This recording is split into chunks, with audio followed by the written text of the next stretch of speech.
Hi, I'm Angela from Growing in the Garden. Today's video is all about planting zones. What are planting zones and what information does it tell you? Your planting zone is telling you the lowest average frost date from 1991 to 2020. This information tells you your hardiness zone for planting perennials. So what does that mean? Your zone is a good indicator of which crops can survive the coldest temperatures in your area.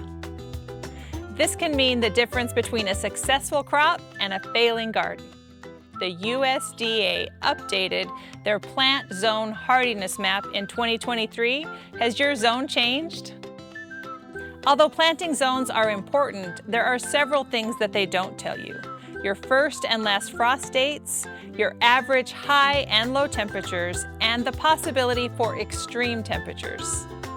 The other things they don't tell you are the smaller microclimates within your area, the average precipitation amounts, and when and what to plant.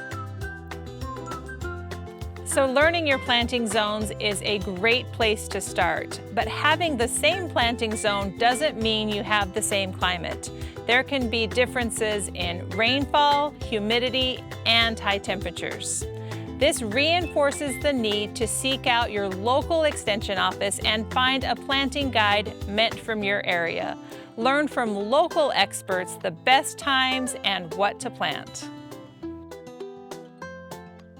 Knowing your planting zone gives you one piece of the puzzle of when to plant. For more information about when to plant and planting zones, head to kellogggarden.com.